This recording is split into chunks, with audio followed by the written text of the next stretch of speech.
ছাত্রলীগ কি আসলে রাজনৈতিক দল? তারা কি কখনো ছাত্র রাজনীতি করেছে? ছাত্রলীগের ইতিহাস কি বলে? আমার প্রশ্নটা হচ্ছে সে জায়গায়। আসলে হচ্ছে আমরা যারা জেনজি, আমি ওর প্রতিষ্ঠার দিনের ইতিহাসের কথা বলছি। হোসেন শহীদ সোহরাওয়ার্দী ছাত্রলীগকে ভেঙে এই ছাত্রলীগ গঠিত হয়েছে। সেই যেদিন হোসেন শহীদ সোহরাওয়ার্দী ছাত্রলীগ ভেঙে এই ছাত্রলীগ গঠন করা হয়েছে, সেই দিনই হোসেন শহীদ সোহরাওয়ার্দীর ছাত্রলীগকে ক্যাম্পাস থেকে পিটিয়ে বের করে দেওয়া হয়েছে। প্রথম বাংলা এই উপমহাদেশের ইতিহাসে প্রথম কোনো ছাত্র সংগঠনের হাতে অন্য ছাত্র সংগঠনের শিক্ষার্থীরা নির্যাতিত হওয়ার ইতিহাস। তারপরে ৭২-এর পরে রক্ষী বাহিনী গঠন করে তোফায়েল আহমেদের নেতৃত্বে এই দেশে কি বর্বরতা চালানো হয়েছে, তখনই নিষিদ্ধ হওয়া দরকার ছিল। আমি স্বাধীনতা পরবর্তী কথা বললে, স্বাধীনতা পরবর্তী সময় ছাত্রলীগ কি কখনো ছাত্র রাজনীতি করেছে কিনা, তারা কখনো ছাত্রদের পক্ষে দাঁড়িয়েছে কিনা? যদি না দাঁড়িয়ে থাকে সে তো রাজনৈতিক দলই না, সে সন্ত্রাসী সংগঠন। মানে তার পুরো ইতিহাসটাই তো সন্ত্রাসের, ৭২ থেকে আজ পর্যন্ত। এখানে তো তার কোনো ইতিহাস নাই।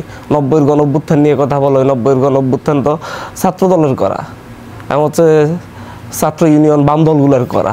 সেখানে ছাত্রলীগের অংশগ্রহণ ছিল, আমি অস্বীকার করছি না। ভাটে পড়লে কয়েকদিন পরে যদি হচ্ছে নেক্সট কোনো সরকারের বিরুদ্ধে আন্দোলন করতে হলো, তখন আইসা ছাত্রলীগের বাকি যারা আছে এই সন্ত্রাসীগুলো তখন আইসা আবার আন্দোলন করবে, আবার ক্ষমতায় আসলে তখন ঠিকই আবার সন্ত্রাসী কার্যক্রম পরিচালনা করবে।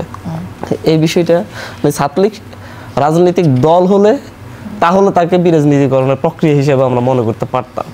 আমাদের যারা হচ্ছে এই যে আমরা জেনজি যারা হচ্ছে আমরা মানে ছাত্রলীগকে দেখেছি, আমরা তো ছাত্রলীগকে কখনো ভালো একটা কাজ করতে দেখিই নেই। আমার মধ্যে ট্রমা আছে। আমি ক্যাম্পাসে ১ বছর পরে ট্রমা নিয়ে বের হয়ে গেছি, কারণ আমাকে রাত ৩টা পর্যন্ত ক্যাম্পাসে গেস্ট রুমে নির্যাতন করা হতো, দাঁড় করিয়ে রেখে রেখে জয় বাংলা জয় বঙ্গবন্ধু স্লোগান শেখানো হইতো, যেটা আমার হৃদয় চাচ্ছে না। সেটাকে আমাকে রাত জাগিয়ে আমাকে রাতে বের করে দেওয়া হতো, যে হচ্ছে ক্যাম্পাস চিনে এই কোথাও মারামারি করতে হলে ডাক দিবে একটা ফোনে, তো তখন ক্যাম্পাস না চিনলে আসতে পারবি না।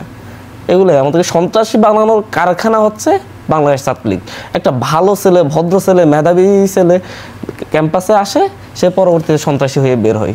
এর একমাত্র দায় ছাত্রলীগ। ছাত্রলীগ নিষিদ্ধ এর আগে হওয়া উচিত ছিল। খুব একটা চমৎকার জায়গা আপনি নিয়ে এসেছেন, যে আপনার মতো অনেকেই বাধ্য হয়ে সেই জায়গাটিতে গিয়েছে। এখন তারা যদি নির্যাতনের শিকার হয় শুধুমাত্র ছাত্রলীগের অংশ হয়েছে বলে, এই জায়গাটিকে কিভাবে? এই জায়গা থেকে তো আমাদের ক্লিয়ার, আমরা রিকনসিলিয়েশনের জন্য আমরা একটা পলিটিক্যাল কাউন্সিল করতে চাচ্ছি। এখানের মধ্যে থেকে সকল পলিটিক্যাল দল একসাথ হয়ে, যা সকলকে তো বাদ দেওয়া যাবে না। এখানে অনেক সমর্থক আছে, ভোটার আছে আওয়ামী লীগের, ছাত্রলীগের, যারা হচ্ছে কেউ বাধ্য হয়ে করেছে, কেউ আবেগে করেছে, বাট সন্ত্রাসের সাথে জড়িত ছিল না। একটা দল সংগঠন হিসাবে মানে সন্ত্রাসী, আমরা এখানে ব্যক্তি হিসাবে সন্ত্রাসী কাউকে দেখছি না। সাংগঠনিকভাবেই তারা সন্ত্রাস তৈরি করছে এবং সন্ত্রাসী কার্যক্রমে লিপ্ত হতে বাধ্য করছে। যারা সন্ত্রাসী কার্যক্রম করছে না তাদেরকে আবার পরবর্তীতে গেস্ট রুমে নিয়ে নির্যাতন করা হচ্ছে, যে তুই কেন লাঠিটা হাতে নিলি না, ও নিয়েছে। তো হচ্ছে সাংগঠনিকভাবে সন্ত্রাসী, বাট যে লাঠি হাতে নেয় নাই তাকে আপনি কেন হচ্ছে পুলিশে সুপর্দ করবেন? সে তো বাধ্য হয়ে থাকতে গিয়ে করেছে। সো সেই ক্ষেত্রে রিকনসিলিয়েশনটা প্রয়োজন। এত বিশাল জনগোষ্ঠীকে আমরা সবাইকে বাদ দিয়ে আসলে বাংলাদেশে বিনিময় করতে পারবো না। যেটা করা হয়েছে ৭১ পরবর্তীতে জামাতের সাথে করা হয়েছে, যার কারণে পরবর্তীতে বাংলাদেশে একটা বিভাজন তৈরি হয়েছে এবং একটাকে আপনার ৭১ মুক্তিযুদ্ধকে আওয়ামী লীগ কুক্ষিগত করেছিল, আর বাকি সবাইকে মানে মুক্তিযুদ্ধ বিরোধী বানিয়ে দিয়েছিল।